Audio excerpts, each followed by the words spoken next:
Aujourd'hui, on en est au quatrième ou cinquième trou parmi toutes les villes de France. Est-ce que vous pouvez nous en dire un petit peu plus sur les précédentes éditions, comparativement à l'édition qui vient de se passer, qui est la première édition pour Lille?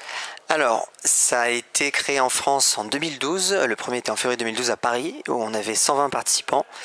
Ce que je rappelais tout à l'heure, c'est que Lille, on commence avec 150 et 200 potentiels. À Paris, on a commencé avec 120 personnes. Donc c'était un concept qui n'était pas très connu, où les gens se regardaient un petit peu en se disant « Oh là là, c'est moi qui dois parler », alors que d'habitude, quand on vient d'une conférence, on pose ses fesses sur une chaise et on attend que ça se passe. En général, là, c'est plutôt le contraire et les gens n'étaient pas habitués. Donc le concept a mis un peu de temps à prendre, mais aujourd'hui, il prend vraiment et ça se développe.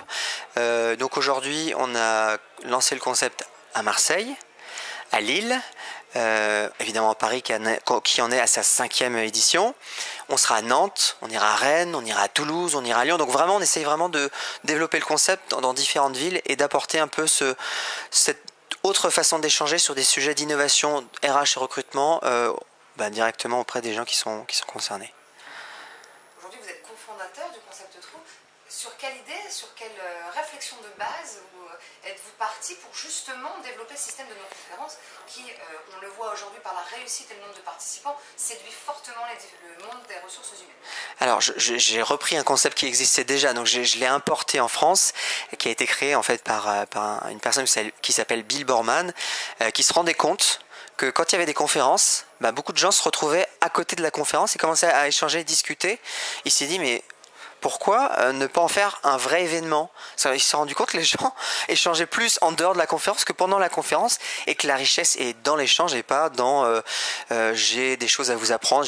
Voilà, c'est une façon horizontale, transversale, merci, de partager la connaissance.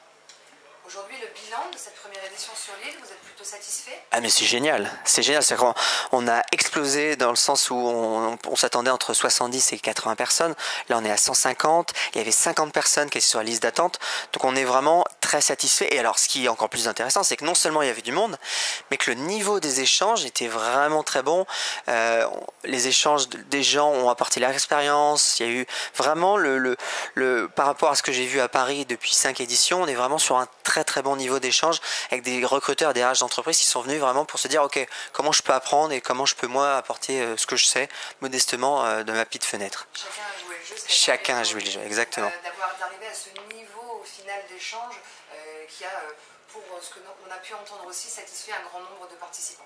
Exactement, même si pour certains il n'y avait pas de badge ou pas de speaker, l'idée était, même s'il n'y avait pas de badge, l'idée c'est que tout le monde puisse échanger sans se concentrer sur tu viens d'où et tu es qui. Voilà. Tout est perfectible de toute façon. Exactement. On ne ferait jamais l'unanimité. Cela étant, on peut donc vous dire d'ores et déjà à l'année prochaine pour une seconde édition. Ah bah oui, Trou Lille, rendez-vous l'année prochaine et sûrement dans un lieu plus grand puisqu'on aura encore plus de monde. Parfait, merci beaucoup. Merci.